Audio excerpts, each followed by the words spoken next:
At the end of the corridor in Ward 10, 16-year-old Yegor from the central Ukrainian city of Alexandria is waiting for surgery. Doctors will fix scars in his neck. He cannot move his head well because of them. His mother, Tatiana, is at his side.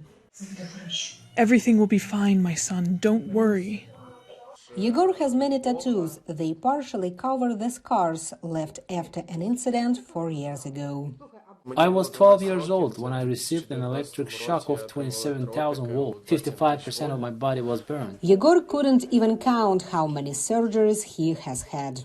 But from the beginning of the war in Ukraine, the boy has had none.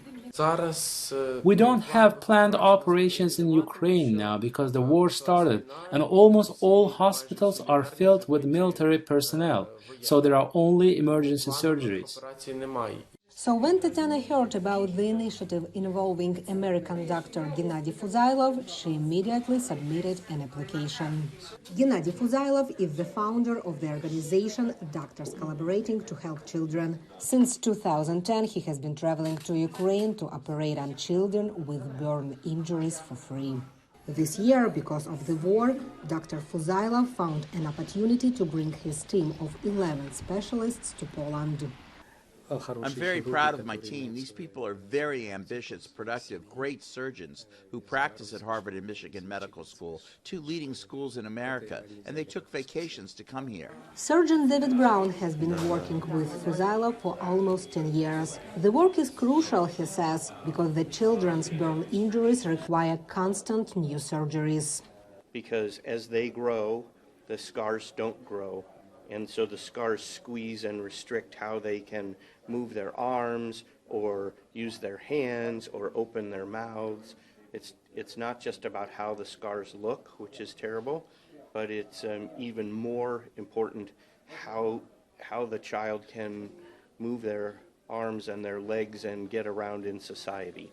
Doctors have operated on 19 children from different regions of Ukraine.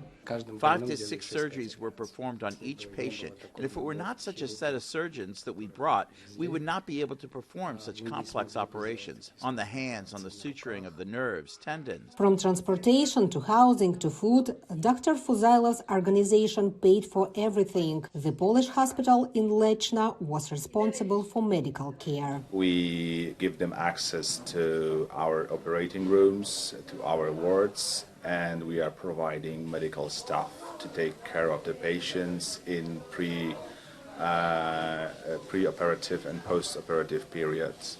We took a great part of costs, and hospital is paying for this, and Polish government is paying for this.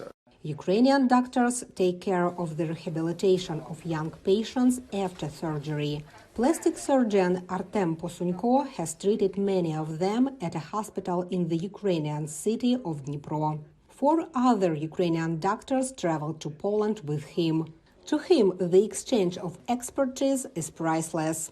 We read the same books and articles, but they do something differently than we do. How can you reduce the time of the operation? How can you do less trauma and do exactly what was planned? This is very important, first of all, for our young patients. All 3 teams of doctors, US, Polish and Ukrainian, say that logistics proved to be the most challenging part of this mission.